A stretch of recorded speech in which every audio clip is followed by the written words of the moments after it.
And right here, that's where we find the posterior perforated substance. Okay? Alright, so if we look at this brain here now, so this is an adult brain. Everything here is more compact, but beautiful. Wait one second. Okay, there. So there you can see it. You have to help in terms of if you're seeing everything, so you can report. So there we can see the optic tracts, and there we see this stalk. So if we can get this really big to the maximum, all right, and that is the infundibulum. So that's the infundibulum, and you see like a bulge right along at the base of the infundibulum, and that's the medial eminence, right? So you can see the bulge right here. That bulge is the medial eminence, and that's the infundibulum. All right, and then further out, then that will be the tuber cinereum. If you reflect the optic chiasm right here, if you reflect it and look right down into here, right, and you can take a pin,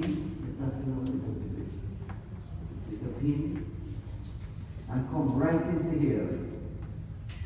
There. That pin is passing, right through the lamina terminalis. Okay? Let me see if you can see. No, you can't see. We can have it out.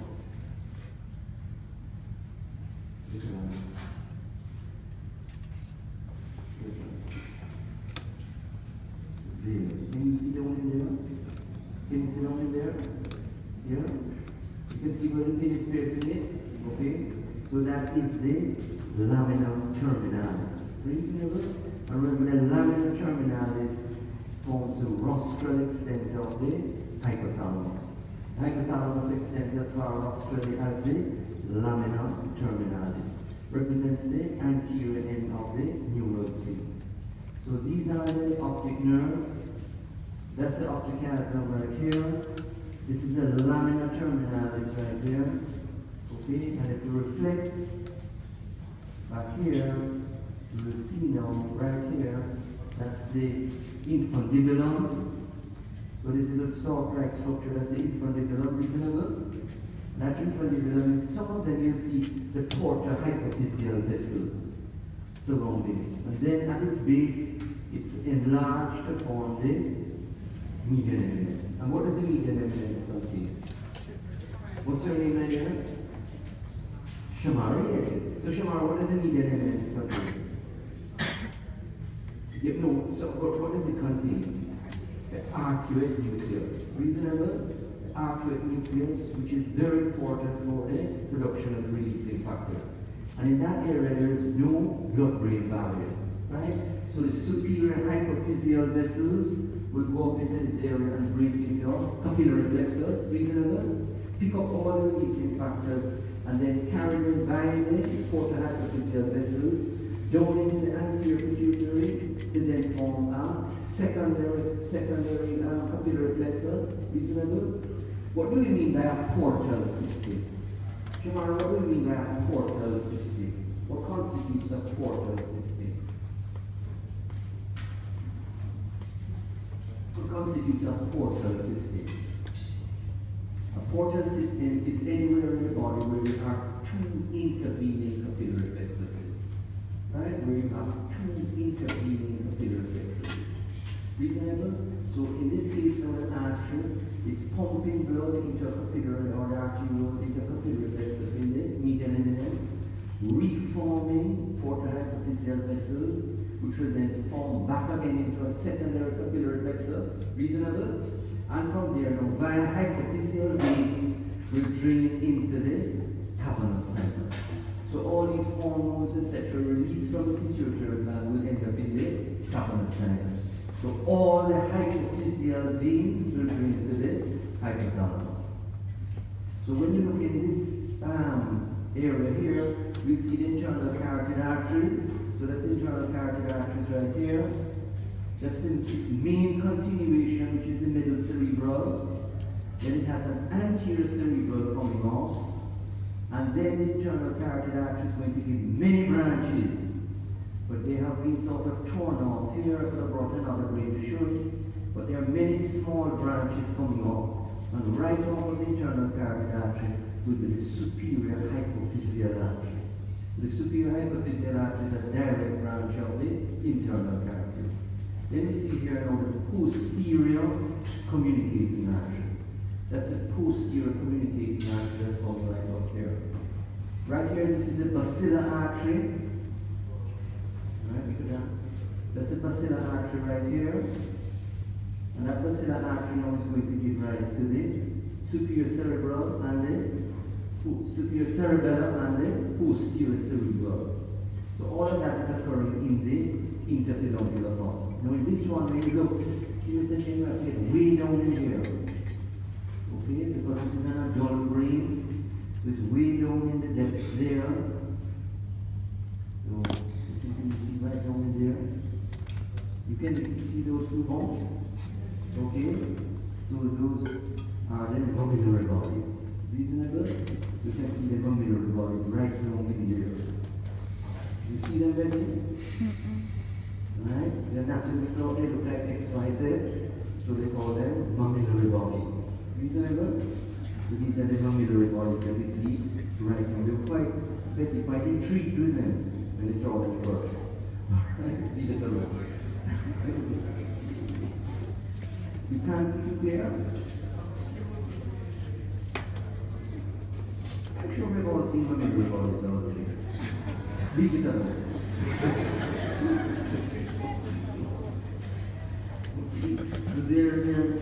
We'll see the more mammillary bodies alone, alright?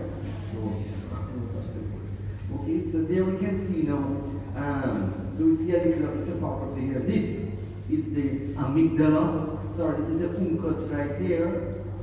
And this person has a massive uncus, right? So the uncus here is massive. Okay? So, and there underlying this is the amygdala. Okay? So just looking at this thing can tell something about the temperament of this person. This person was a real hot-headed person. Somebody you want to argue with. Right? Because you have a very, very large amygdala in their level of aggression. Right? You have a lot of people what is called anger issues. You heard about it? Anger issues. Reasonable? Alright, so they don't bother to fool with them. So there you can see a very large uncus, which is indicative of a very well developed amygdala. Okay? Now, let's look at another section here. Alright. So there we're looking now into, so this is a horizontal section. Right? So there's a horizontal section right here. And you're looking right here now into the lateral ventricle. So these are the posterior horns of the lateral ventricle. That's the body of the lateral ventricle. These are anterior horns. This is the caudate nucleus, the head of the caudate nucleus. And if we look right down here, this is beautiful. Right down here, you can see that, right? Okay, just relax. You look right down and see also down here. Good job. There. So right down here, or with the pin, this pin is going into the wall. Foramen of Monroe. So you can just, can you see it? Alright, so put out there. Okay, so that's right. So this pin here is going into the foramen of Monroe. See there clearly? That's the foramen of Monroe. Now there's a space that's bounded posteriorly by the thalamus and anteriorly by the anterior column of the fornix. So this is the fornix right here. This is the crura of the fornix. And there's the fornix arching over and will become the anterior columns of the fornix that will end in the mammillary body. The fornix is the largest afferent to the body, to the hypothalamus. It has reciprocal connections with the hippocampus. Reasonable? So that is the interventricular foramen of Monroe. Reasonable? And there, this is the right here, right beside it right here. This is beautiful. This could And there you can see now, there, let me put these like that, there, these two structures that are coming in here, that's a stria terminalis. These are the this big structure here is a stria terminalis, and that stria terminalis will connect the amygdala to the septal area. And remember, from the septal area to the hypothalamus, you go via the medial forebrain bundle. So the stria terminalis is a connection between the hippocampus and the septal area, right? So it will be an afferent, and some of the fibers will end directly in the, some will go down to the stria, to the hypothalamus, but ends primarily in the septal area, okay? So there you can see the foramen of Monro. And then right here, this egg-like structure, as I said, the whole of that egg-like structure is the what? The thalamus. Okay, this egg-like structure is the thalamus, right? And all over here, this is the lateral ventricle. So this is the posterior horn of the lateral ventricle. And if you look like this here, you're going down into the inferior horn. Okay, so like that. So like that, we're going into the what? Inferior horn of the lateral ventricle. So that space is going right down there. That's going into the inferior horn. So the lateral ventricle has posterior horns, inferior horns, the body and the anterior horns. Anterior horns are going to go into the frontal lobe. And here we can see the head of the caudate nucleus. Reasonable? Alright, so let us move into another section here. So we see this is very important. So this is a very, very important specimen right here. There. Okay. Alright, so we're looking here at a sagittal section. Alright, it's a sagittal section. Okay. This is a sagittal section right here. And this big egg-like structure, see, it goes all the way back to here. All the way back here, this big egg-like structure, that's the thalamus. Okay? So the thalamus lies right here in the center of the diencephalon. Okay? And right here, this is called the hypothalamic sulcus. That's the hypothalamic sulcus. Right here, this is called the parasagittally. So right here, this is where we find the what? Aqueductus sylvius. So this is the, from between here and here, so between here, I'm going to put a thing like that, and I'm going to put another thing like this. So everything about this skin is forebrain. Reasonable? When we said the forebrain is divided into the forebrain is known as what? Prosencephalon, divided into the cerebral hemispheres, which is known as the telencephalon, and then very deep within is the diencephalon. The diencephalon, or the thalamus, which is the major, so the diencephalon is going to be composed of the thalamus. Diencephalon is going to be composed of the thalamus, the hypothalamus, the subthalamus, and then just broken off right there, the epithalamus or the pineal gland. So the diencephalon is going to be composed of the thalamus, hypothalamus, subthalamus, and epithalamus. Reasonable? Alright? And then the thalamus, its main function is as a relay station. So many of the ascending pathways, all the ascending pathways, with the exception of the olfaction is totally different. But all the pathways that are going to the cortex, they have to relay in the thalamus. And just like over in hypothalamus with its multiple nuclei, similarly the thalamus has multiple nuclei. So this forms a relay station. There's a major relay station. Okay? And right here, this would be where the anterior nucleus of the thalamus resides. Because right here, there's a foramen of what? Monro. Alright? If we look at this specimen right here, down in here, right here, this is the hippocampus. Okay? That's the hippocampus. So this is a very, very, very important structure. Okay? So everything you're now seeing, hearing, experiencing, everything is going to the hippocampus. So all your sensory input will go to the hippocampus. Because that's where we have short-term memory.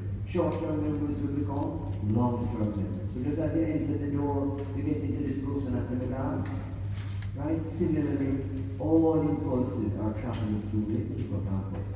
So we have some memory of them.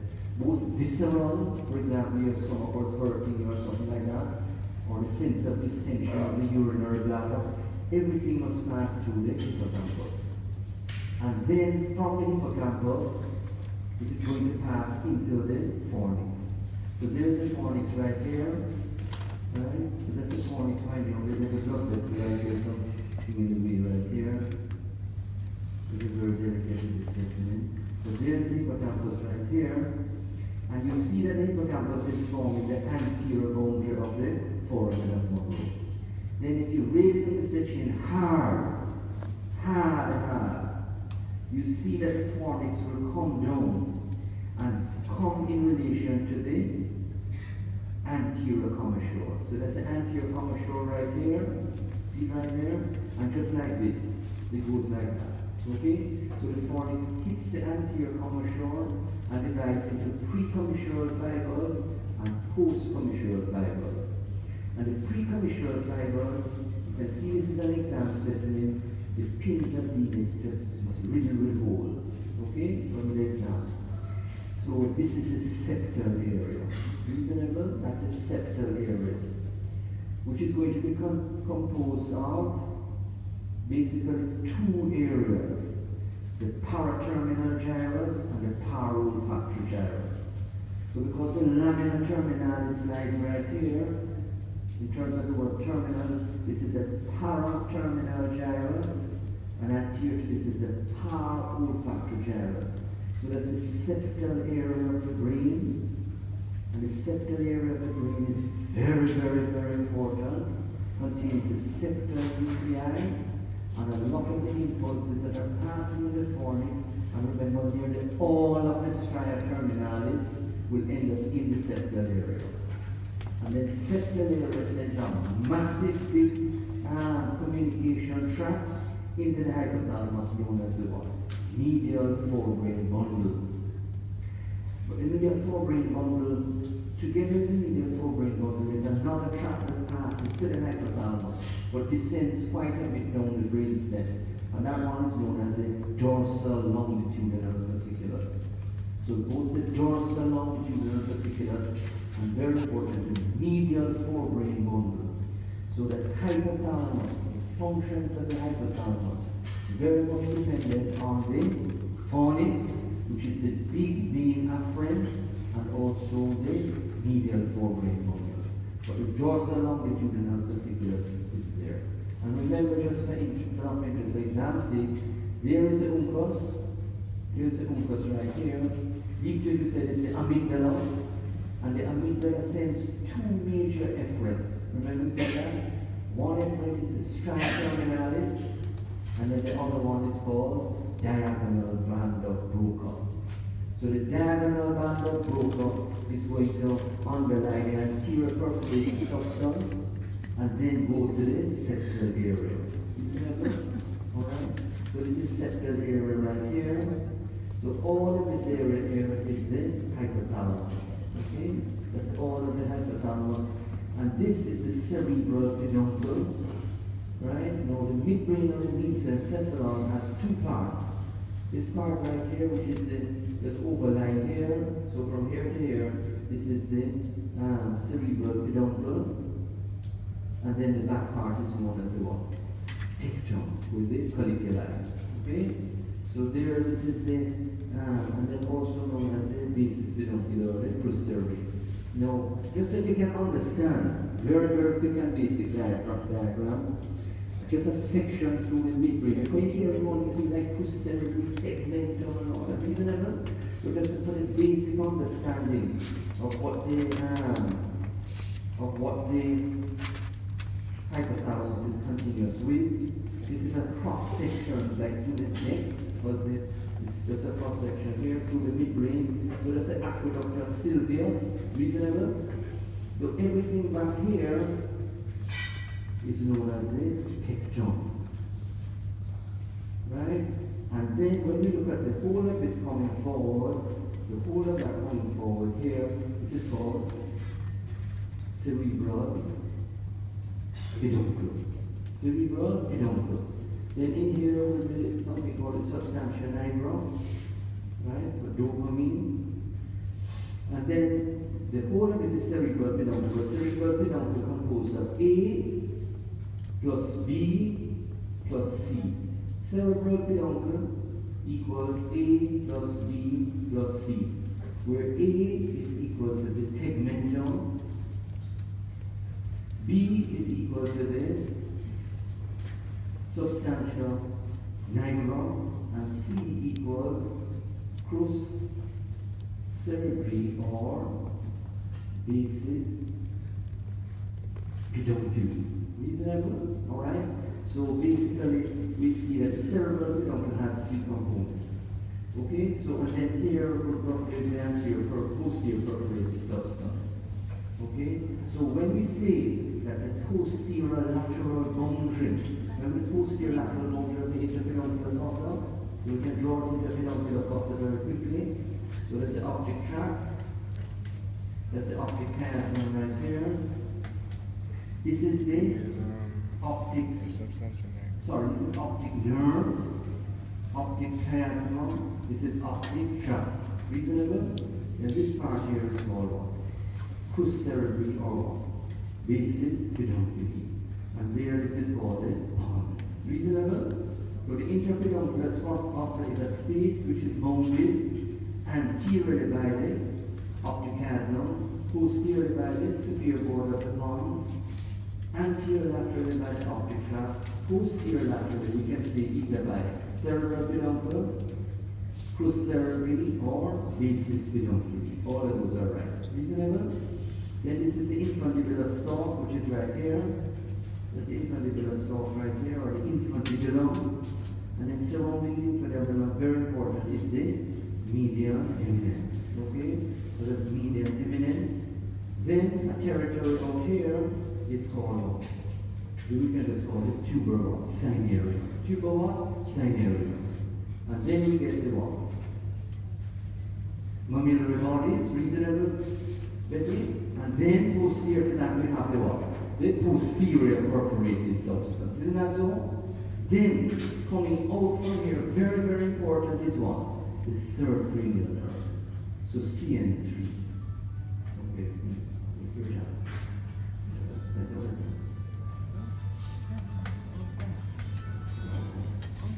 Yes, we have teaching now.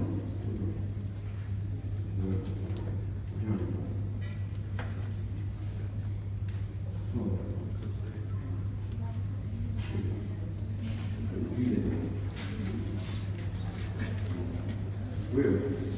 So this is the interpeduncular fossa. Reasonable? Alright? So there we get back here, and we see that this is the area called what? The septal area. Septal area is very important. It's a major input into the afferent. Very good. So basically, they can say, what is the main efferent from the septal area? Main efferent is the medial forebrain bundles, but there is also dorsal longitudinal fasciculus. Right? The main afferents will include the stria terminalis and the what? Diagonal band of Broca. Right? Now the main afferents to the hypothalamus, the main AF, the main afferents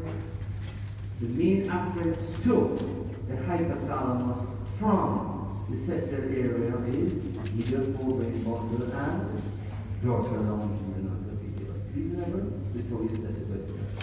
So when we look here in the hypothalamus, we can look back at this. Let's look at this section here. Look at this section here. Okay. Alright, so when we look at this section right here, so this is beautiful. So we see right here, wow, Okay. All right. Okay, so right here, this is going through the chiasm, or the upper chiasm. And there we can see the infundibulum stalk, right here. You see the infundibulum? There. So that's the infundibulum right here. Okay, that's the infundibulum. These are the portohypophyseal vessels on it. Reasonable? Alright, so these are the, so we're looking now from, let me look. Yes, so we're looking from behind. So these basically now are, that's the infundibulum there. So therefore these must be the optic tract, and these are the optic nerves. So the optic nerves, the chiasm, and then the optic tract. Reasonably, Rashida? So Rashida, where are we now? You watch out, yes. So where are we now right here? No, so it's a slit, so that's the third ventricle. So remember that above the chiasm right here is the third ventricle. So the chiasm is related to the floor of the third ventricle. Reasonable? Okay? So, and then right above here, now that's the third ventricle. Reasonable? And therefore on either side now this is the what? Hypothalamus. Okay, so Shamara, what is this structure right here? No. What is this structure right here? Because the thalamus is not there. And that is it. That's exactly we're looking here. So this section is called right through here and that. So that's the anterior commissure. Right? So there we can see the anterior commissure. So therefore this is the fornix. Reasonable? And coming down behind it, these are the post-commissural fibers, which are ending in the mammillary body. Reasonable? So this is very important. Okay? So this is very important right there. Okay? So there is the what? Hippocampus. Right there. Okay? Outside the hippocampus is another area. For example, right here, like here. So there this is called parahippocampal gyrus here. Inside is called hippocampus, right? Okay, so outside is called parahippocampal gyrus. Let's go para to it. This is the hippocampus. So therefore, what happens is that the fornix leaves the hippocampus like this. So the fornix leaves the hippocampus, comes around. Then remember, we've got some anterior commissural fibers and some posterior commissural fibers in relation to the anterior commissure. The anterior commissure is a very, very important structure. Okay? And then now that hippocampus, the fornix is going to end in the what? In the mammillary body. It ends in the mammillary body right here. And then now form something known as the mammillothalamic tract. Big reserve. Mammillothalamic tract of what? Big reserve. And that's going to synapse in the anterior nucleus of the thalamus. So you can call it the mammillothalamic tract.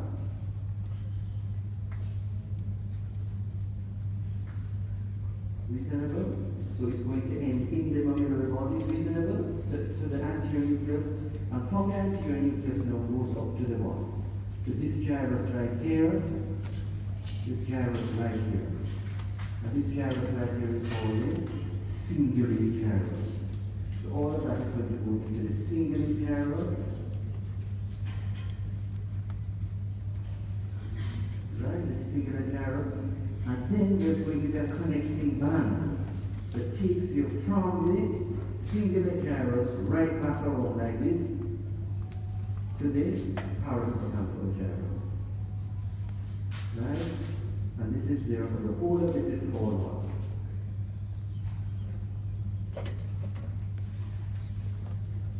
Circle of Papez. Okay? So that is a very important structure that ties in with the whole circuitry of the hypothalamus. The main afferent to the hypothalamus, the main afferent to the hypothalamus is what? The fornix. The main afferent to the hypothalamus is the fornix. So we start off 1 from the hippocampus, going to the fornix 2, the fornix ends in the mammillary body 3, then you go by the mammillothalamic tract 4, into the anterior nucleus of the thalamus, which is 5. Then there's a tract called thalamocortical tract, so the thalamocortical tract, so that will be 6 then. To which, to the cingulate gyrus, which will be 7. And then we come all back around here. This is 8. This is called the cingulum. And then back to the parahippocampal gyrus, which will be what? 9. So there are about 9 major steps. But you can break it down into about 15 steps. Right? But we don't want to break it down, right, Patrick? Patrick, are you here? Alright, so this is the circle of Tappet, okay? So basically, you hear something, reasonable, like you hear a gunshot, okay, or a scream. Everything will go to the what? To the parahippocampal gyrus. From parahippocampal gyrus to the hippocampus. And then from the hippocampus it will feed into the what? Fornix. And from the fornix goes around to the mammillary body. And from the mammillary body we go to the anterior nucleus. And from the anterior nucleus we feed back to the cingulate gyrus. Then from the cingulate gyrus we'll feed back around to the parahippocampal gyrus. So there's this common loop. And this is one of the very important components of the limbic system. So just like a big jet with all these passengers, like a jumbo jet that is landing on the runway and letting off all the passengers, similarly the limbic system lands on the hypothalamus. So the bulk of the limbic system will just land on the hypothalamus. Why? So that you can get a visceral response to, for example, what you see, the emotions. Because remember, the hypothalamus is the seat also of the autonomic nervous system. So there will be a whole new endocrine response, right? A response at the level of the autonomic system, and then with the whole to stimulate the cortisol production, etc. Reasonable? Alright? So everything will go. Now see, for example, there's a pleasurable stimulus. Pleasurable stimulus, like somebody gives you a nice one. Oh. Very good. Alright? So there's a little what you are, right, reasonable, and you're feeling good. Alright, some words are very, oh, you don't walk in out or whatever. Alright, so yes, yeah. So anyway, so when you get that hope, then know what is going to happen now is you are going to the hypothalamus, and then know what you're going to produce now. Oxytocin, right? So it said that oxytocin is a bonding hormone. It's a bonding. Both the bond, right? So that there is a surge in the what? In the oxytocin. Reasonable? Alright? Now, it's very interesting, but we don't want to go into that. Okay? Some people don't like that. They don't like it in church. Don't like that. Okay? Is that what you're on? There's some people, if you hear it like that, they don't touch me and all that. Alright? Now, very interesting. The cingulate gyrus has a lot to do with that. For example, the people who are born without the cingulate gyrus, even from birth, you can know that. When the mother is even trying to cuddle the baby, because to the light to be cuddled. See the it? And they go up in life just like that. So you'll find that different developments of different parts of the brain will predicate kind of behavior. Some people really have a hot temper, you know, don't do anything wrong. Right? You just fly off on a handle. You have to know, Shamir, when you're talking to them, you have to know what words to say and what words not to say. Reasonable? And that's because of the amygdala. Alright? Similarly, some people like a lot of loving and affection and all this kind of thing. Reasonable? Other people don't touch me. Right? All of it is based on the behavior based on the brain. Reasonable? Alright? So that development up there. Now, interestingly, animals that are born without the cingulate gyrus, when the babies are born, they are so fast because the mother will actually try to grab and eat them. Reasonable? Right. Reasonable? So, want to go over here and you can see. When I dissect, when you dissect the brain, you can see something about the personality of the person. Even by looking at one of the brains I looked at, you can see this person was a real thinker. Because when you look at the prefrontal area, it was just so highly convoluted and tight. So 2/3 of the surface area of the cortex you cannot see because it's hidden down in the sulci. Reasonable? So that person was a real thinker. And you look at some other brains, so you can have even anything does look like you can see that they work really well. Not completely that. You can nice down and more relaxed. You know, not much. You know what I mean? Sorry. You know, yeah. So there was one is the thing. You can look at it. Oh, anyway, that's all right. So this is the circle of Papez. So the circle of Papez is very much a part of the limbic system and very much a part of our endocrine thing. And it is the big part of the hypothalamus because the fornix is the nucleus. So your impulses go to the parasympathetic gyrus. Very interesting watch. So you're seeing things, you're hearing things, you're feeling things. All of these areas, all of this will converge onto the insula, and from the insula to the parasympathetic gyrus. You write this down, and via the peripheral pathway and the alveolar pathway into the hippocampus, and then from the hippocampus now to the what? Fornix. Remember the fornix will come right around anterior to the foramen of Monroe, divides into preconcial fibers to the septal area, and the bulk of it will go to the mammillary body. Now, from the mammillary body to the anterior nucleus via thalamocortical tract to the cingulate gyrus. The cingulate gyrus, especially the anterior end, is where we experience emotional pain. Right? So, emotional. You know, the pain like a broken heart. Isn't it? So someone breaks the heart, that's the greatest fear. The level of the anterior end of the parasite, of the cingulate gyrus. Now, just to say very quickly, that from that mammillary body, relax, from the mammillary body, you have a mammilotegmental pathway. And that mammilotegmental pathway is involved with the visceral response too. So it will feed into the entire reticular formation, don't worry about all of that. But that's to get down functional response. Isn't it good? Alright, so let's move on now.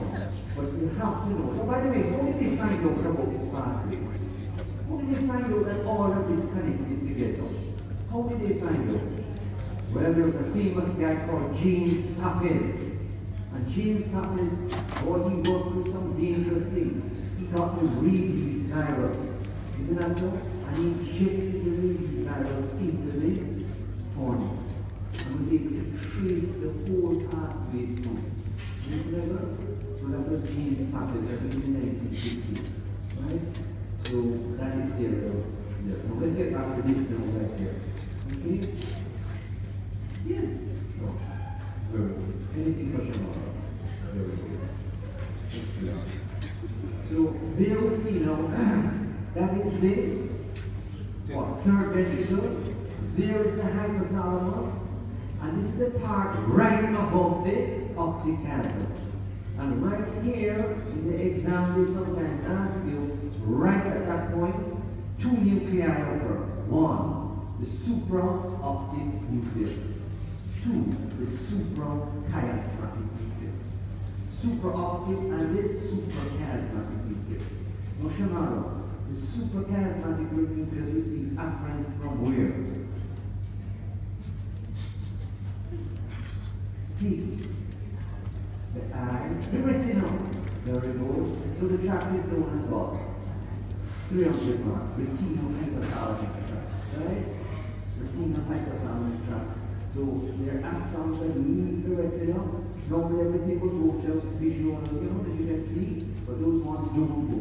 Those ones, the special ones are divided into the suprachiasmatic nucleus. Reasonable? And from there, via a long circuitous route, through the autonomic centers to The superior cervical ganglia goes first to the intermediate lateral brain horn of the spinal cord. That's where the preganglionic cell bodies will be. Then to the superior cervical ganglion, periarterially, then lead by a nerve known as the nervi coronari, which will innervate the ear, and lightly depress the ear melatonin production. Very good. So there is the third ventricle, and this is the very important.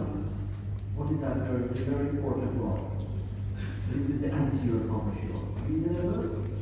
So in humans we'll see that the cerebral hemispheres are connected via something called the corpus callosum. Reasonable? The corpus callosum. But reptiles, very ancient reptiles, have no corpus callosum. And the real thing that's connecting primitive brains is the what? The anterior commissure. Right? That's the anterior commissure. But it will in us, as we can see here, continuous right along, it's like the handlebar of a bicycle, right? Going right across, and the anterior commissure will connect the temporal lobes. The anterior commissure serves to connect the temporal lobes. So there's the fornix right here. This is the corpus callosum, okay? And that's the hypothalamus. And then remember the hypothalamus, you don't see so well on this specimen, is bounded laterally by the what? By the internal capsule. Laterally by what? The internal capsule. Alright, so compare these two sections here. So in this now we see the what? Large thalamus. Reasonable? So there's the lateral ventricle, right? There is the third ventricle. And we can see where the third ventricle is interrupted. The third ventricle is interrupted by this structure right here. Third ventricle is interrupted by this structure right here. And what is that structure is interrupting? The interthalamic adhesion. Very good. So that's an interthalamic adhesion right here. Reasonable? Interrupting the what? The third ventricle. So that's the third ventricle right here. Many times you can see coming in the exam, so the thing that indicates, right? Anytime you see holes, what does it mean? It was set in the exam. But we leave a permanent hole. So the examiner, when he comes back to the next exam, he tries not to make too many holes. So he tries to get back right in the what? Same hole again. Very good. Right? And then you will ask. So we must see the mammillary body in the exam. Because it is a very, very important, and it's also not only important from, very important also with short-term memory. So it plays a role in short-term memory. Then if you look right here, very good right here, so this is the chin. Let me see how this can, the resolution of this number. Yes, very good.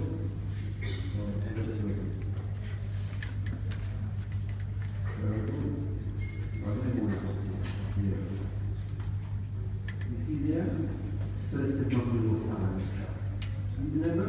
That's the mammillothalamic tract, a big dessert. Okay? So that's the mammillothalamic tract, a big dessert. Can you see right here? Yeah. Right. So it's going up into the anterior nucleus of the thalamus. So this is the tract, a big dessert. Right? And this is the what?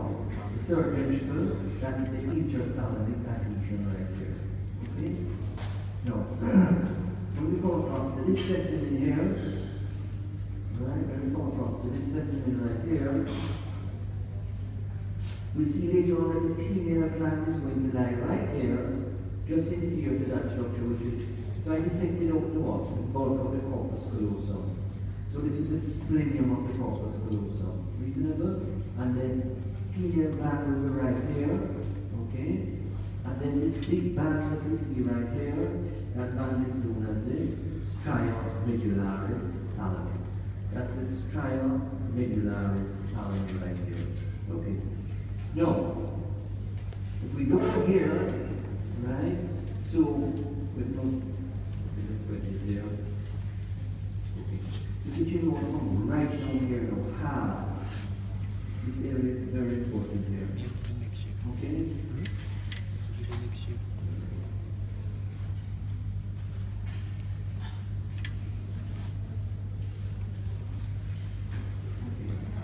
Alright, so there, okay?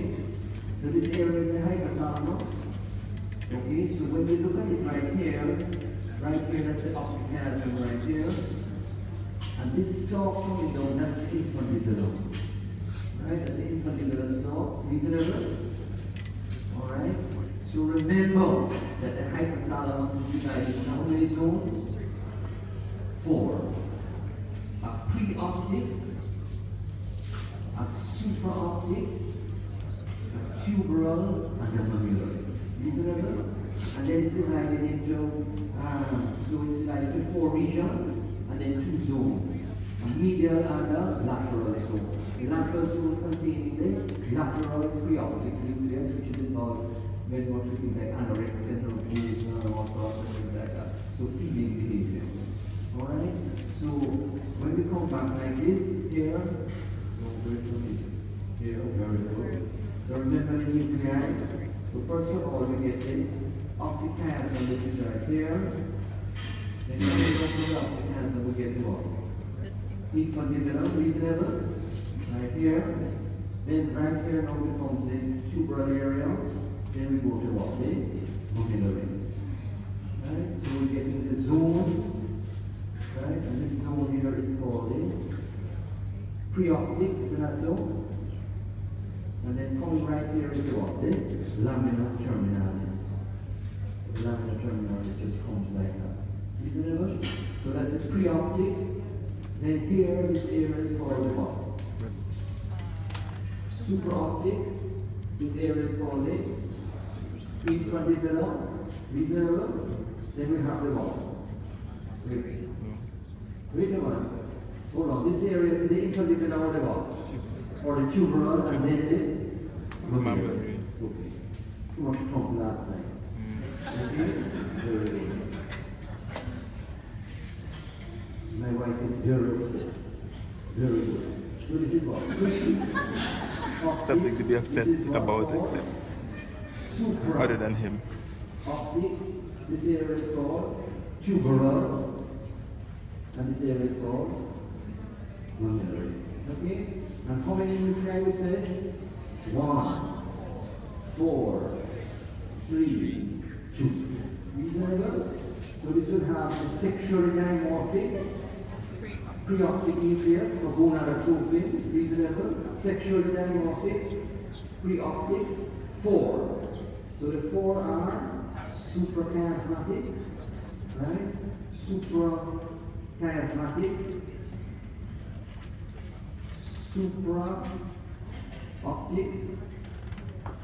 supraoptic, then paraventricular, which is associated with it, is an zone.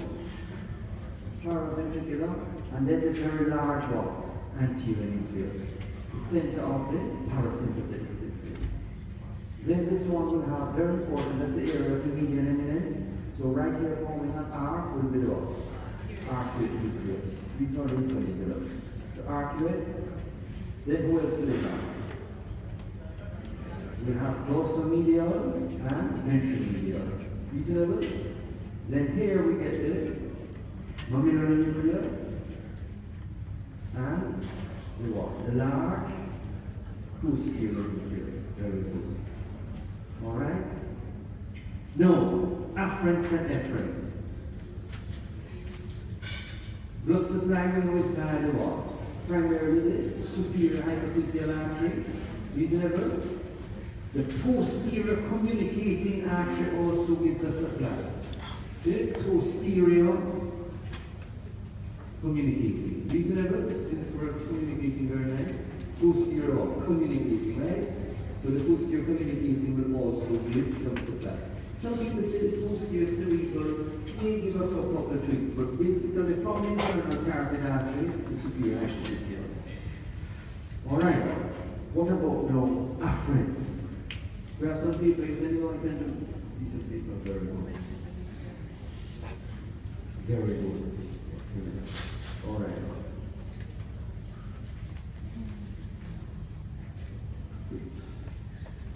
Okay, so the afferent. Okay? And what about the afferent? What about the afferent? Okay, so who do we have? Who's a good person to ask? What about somebody named Betty Elizabeth Turner? Who is Betty Elizabeth Turner? So Betty, what about some afferents to the hypothalamus? Well, first of all, to the hypothalamus, very important is the circulating blood. Isn't that so? So the endocrine function, especially with the circulating, but not really an afferent, but carries a lot, the hormones, so the circulating blood. And what do we know? Laxa, blood-brain barrier in the median elements. What forms the blood-brain barrier, Shamara? What forms the blood-brain barrier?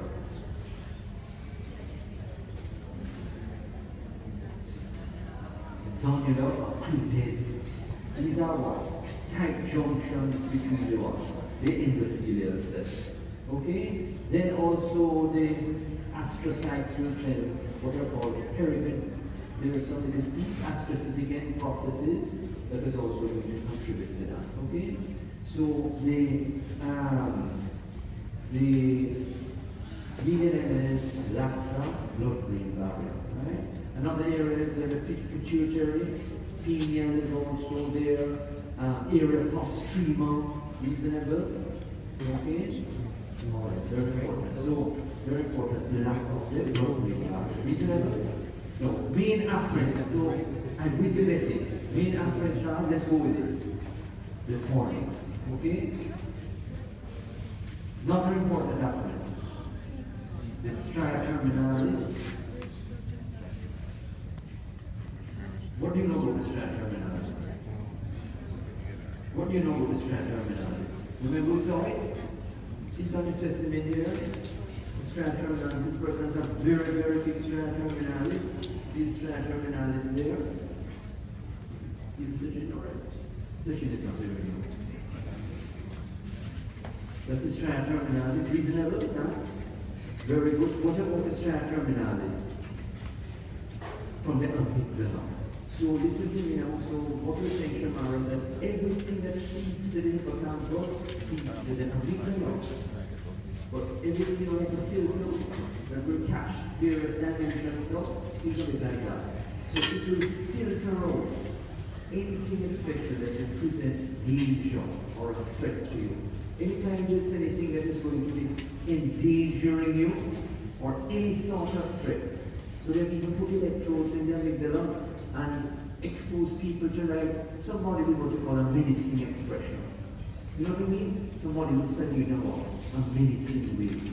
Or if you're not giving you a nice, pleasant activity, they're not giving you a nice pleasant. Okay? So then, or they're upset with you. So either they can, by their expression, the amygdala will pick up. Okay? So, and then they'll send it to the where? To the septal area primarily, to the hypothalamus, but to the septal area, then to the medial forebrain bundle. So the next important, so stratum, next one is the big boy is the medial forebrain bundle. So that's carrying from, let's look at that, from septal area, which is going to be composed of paraterminal and olfactory area. And also, very importantly, with the septal nuclei. So the medial forebrain bundle is a communication between the septal nuclei and the nuclei of the hypothalamus. Right? So the medial forebrain bundle is a communication, a connection cord between septal nuclei and nuclei of the hypothalamus. What's another important thing? Very important to work about periventricular fibers.